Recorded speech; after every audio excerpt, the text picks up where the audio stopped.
Australia, tentunya kita tidak asing bukan dengan nama tersebut. Australia sendiri merupakan nama salah satu benua yang juga merupakan sebuah negara di belahan bumi selatan yang terdiri dari daratan utama benua Australia, Pulau Tasmania, dan berbagai pulau kecil di Samudra Hindia serta Samudra Pasifik. Australia berlokasi di bagian paling selatan dari bumi dan terletak di dekat kutub selatan. Maka tidak heran jika benua ini mendapat julukan The Land of the Down Under atau tempat yang terletak jauh di bawah. Sebutan tersebut merujuk pada letak benua Australia di bagian bawah peta dunia. Benua Australia sendiri memiliki lebih dari 378 spesies mamalia, 828 spesies burung, 300 spesies kadal, 140 spesies ular, dan 2 spesies buaya. Beberapa spesiesnya bahkan terkenal dan menjadi ikon negara tersebut, seperti kanguru, wallaby, koala, dan Tasmania devil. Selain itu, Australia juga dikenal memiliki berbagai jenis spesies hewan yang paling mematikan dan berbahaya bagi manusia. Pertama, ada hiu putih besar atau Carcharodon caracharias. Hiu putih besar ini adalah hewan yang menyebabkan 1 kematian manusia per tahunnya. Kemudian, ada taipan pedalaman atau Oxyuranus microlepidotus atau spesies ular berbisa yang dapat membunuh beberapa manusia hanya dengan bisa dalam 1 gigitan saja. Tak cukup dengan spesies hiu dan ular tersebut, Australia juga memiliki spesies gurita cincin biru atau Hepaloclaena fasciata. Meskipun memiliki corak yang sangat indah, gurita jenis ini diketahui memiliki racun yang sangat berbahaya dalam gigitannya. Dilansir dari laman Australian Geographic, gigitan gurita jenis ini dapat membuat tubuh manusia mengalami paralisis yang berujung pada kegagalan fungsi jantung dan organ pernapasan hingga akhirnya mengalami kematian. Australia memang dikenal memiliki keunikan dalam ragam flora dan faunanya. Hal tersebut salah satu penyebabnya adalah karena benua Australia terisolasi dengan daerah lainnya. Sehingga ada sekitar 80% tanaman dan bunga, mamalia, reptil, dan katak adalah khas dari Australia. Selain itu, 75% dari spesies Australia yang hidup bahkan belum diketahui oleh manusia. Selain ragam flora dan fauna yang telah disebutkan tadi, Australia juga memiliki beragam keunikan lainnya. Salah satunya adalah Australia memiliki lebih dari 10.000 pantai. Jika diibaratkan, kita dapat mengunjungi 1 pantai baru setiap harinya selama lebih dari 27 tahun. Fakta unik selanjutnya adalah Australia dengan luas sekitar 7,692 juta kilometer persegi dan memiliki sekitar 25,69 juta penduduk, namun 85% dari penduduknya tersebut tinggal di sekitar ujung pulau ini atau berada hanya sekitar 50 km dari garis pantainya. Hal tersebut terjadi karena Australia merupakan benua paling kering di dunia. Itulah mengapa sekitar 85% penduduknya lebih memilih tinggal di ujung tersebut. Karena memiliki temperatur yang lebih dingin dan tropis.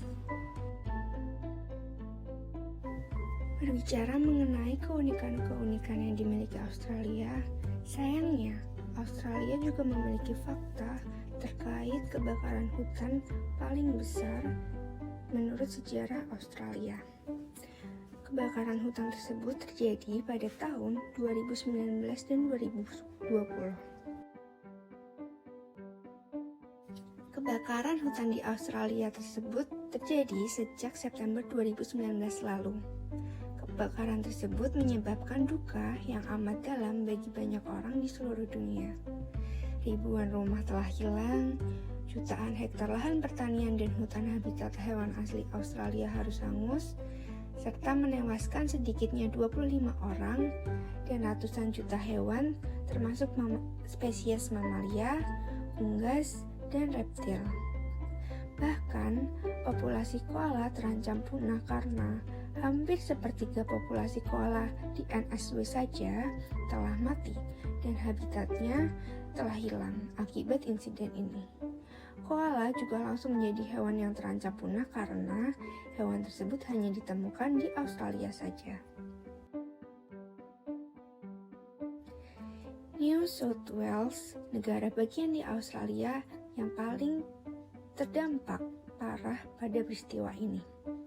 Hampir 5 juta hektar hangus terbakar dan lebih dari 1.300 rumah penduduk hancur. Setiap tahun kebakaran hutan memang kerap terjadi karena suhu panas yang cukup ekstrim di Australia. Penyebab alamiah seperti petir juga membakar beberapa tahun terakhir. Terakhir, petir menyebabkan sejumlah kebakaran di negara bagian Victoria. Kebakaran tersebut menyebar hingga 20 km dalam 5 jam saja. Namun, manusia juga merupakan salah satu penyebab kebakaran. Kepolisian NSW menyatakan sedikitnya 24 orang tertangkap menyalakan api di hutan, dan sebanyak 183 orang ditahan kepolisian karena kasus terkait api dan kebakaran sejak November 2019. Lalu mengapa kebakarannya terjadi sangat buruk? Hal tersebut karena musim api di Australia hampir selalu buruk dan berbahaya.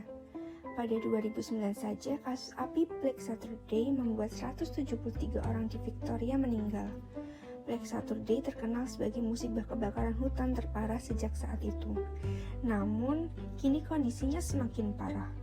Menurut Badan Meteorologi setempat, Australia tengah mengalami kekeringan yang sangat parah tahun ini. Desember tahun 2019 lalu saja adalah bulan terkering sepanjang sejarah. Suhu panas atau heat wave pada Desember juga memecahkan rekor temperatur rata-rata di Australia.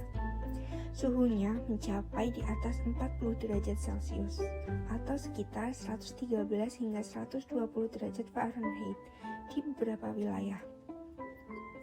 Angin kencang juga merupakan penyebab api dan asap menyebar sangat cepat.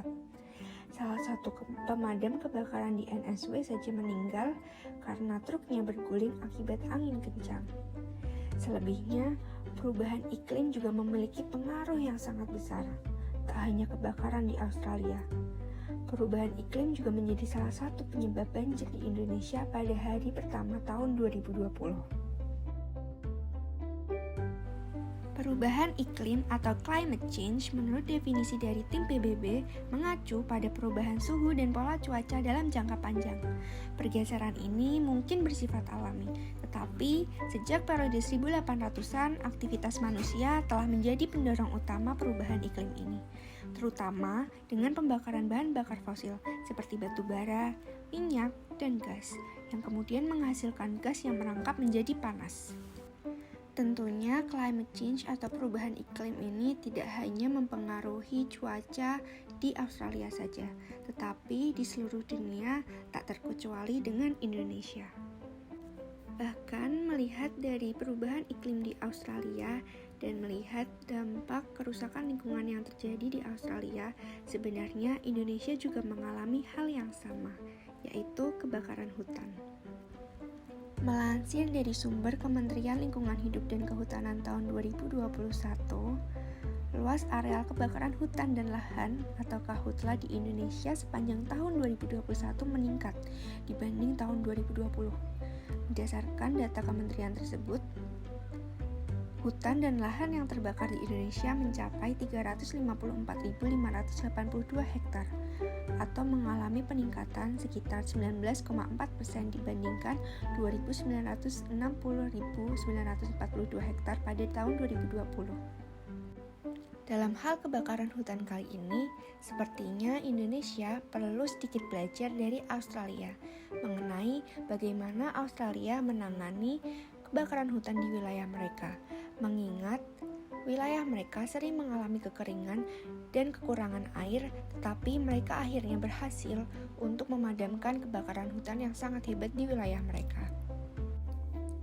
Untuk menghemat air, para petugas pemadam kebakaran di Australia menggunakan teknik alternatif, yaitu teknik pemadaman kering, dengan membuat penghalang untuk mencegah terbakarnya bahan organik.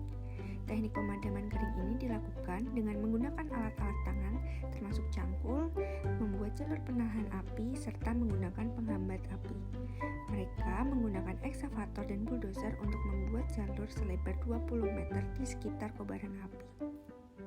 Namun, selain kita harus memperhatikan bagaimana menanggulangi kebakaran hutan yang baik, kita juga perlu memperhatikan bagaimana caranya mengurangi dan mencegah climate change untuk menjadi lebih besar dan lebih berdampak buruk. Kita harus memperhatikan dan mencari cara bagaimana mengurangi perubahan iklim yang telah terjadi saat ini. Untuk itu, saya di sini mengajak teman-teman semua untuk melakukan tindakan-tindakan kecil yang bisa kita lakukan untuk mengurangi dan menanggulangi dampak dari climate change yang lebih besar lagi. Hal pertama yang bisa kita lakukan adalah dengan melakukan reboisasi. Reboisasi merupakan salah satu cara efektif yang bisa kita lakukan untuk mengatasi karbon dioksida yang telah berlebihan di udara. Hal tersebut dikarenakan pohon dapat menyerap zat karbon dioksida yang terperangkap di udara. Dengan adanya proses fotosintesis, pohon dan tanaman lain mampu menyerap karbon dioksida serta menghasilkan oksigen baru. Hal kedua yang bisa kita lakukan adalah dengan mengurangi penggunaan kendaraan pribadi. Dengan kita menggunakan bis atau kereta, kita menyumbang lebih sedikit polusi udara sehingga akan mengurangi dampak dari climate change. Ketiga adalah dengan melakukan penghematan penggunaan energi. Energi yang dihasilkan dari barang elektronik yang kita gunakan seperti AC, kipas angin, lampu, dihasilkan dari listrik yang pembuatannya melalui pembakaran zat-zat yang akhirnya menimbulkan polusi udara. Dengan kita mematikan barang-barang elektronik tersebut ketika sudah tidak digunakan, kita membantu pengurangan dari polusi lingkungan tersebut. Keempat adalah dengan mengurangi penggunaan plastik. Seperti yang kita tahu, plastik sangat lama untuk didaur ulang. Untuk itu, daripada kita menggunakan barang-barang berbahan plastik yang sekali pakai, akan lebih baik jika kita menggunakan produk-produk yang bisa digunakan terus-menerus atau digunakan kembali, seperti penggunaan kantong belanja dari tas, membawa tumbler sendiri ketika kita membeli minuman. Kelima adalah melakukan pola hidup sehat dan hemat. Dengan kita hidup boros dan tidak berhemat, kita menyumbang lebih banyak sampah dan limbah baik organik maupun non-organik, di mana limbah-limbah sampah tersebut akhirnya menjadi polusi dan menyumbang dampak dari global warming yang lebih besar kembali, sehingga kita perlu menerapkan pola hidup sehat dan berhemat. Yang terakhir adalah dengan melakukan reduce, reuse, dan recycle. Dengan kita melakukan tindakan-tindakan kecil tadi, kita membantu pengurangan polusi dan limbah dan dampak dari climate change atau global warming yang telah terjadi saat ini. Dengan begitu, diharapkan dampak dari climate change ini sedikit berkurang dan perubahan iklim ekstrim sedikit demi sedikit dapat berkurang, sehingga kita tentunya membantu upaya mencegah dan menanggulangi kerusakan lingkungan yang lebih besar seperti kebakaran hutan yang terjadi di Australia dan Indonesia. Sekian dari saya, terima kasih. Semoga teman-teman bisa mengambil positifnya dan melakukan tindakan-tindakan kecil tadi sebagai upaya pencegahan dan mengurangi dampak dari climate change.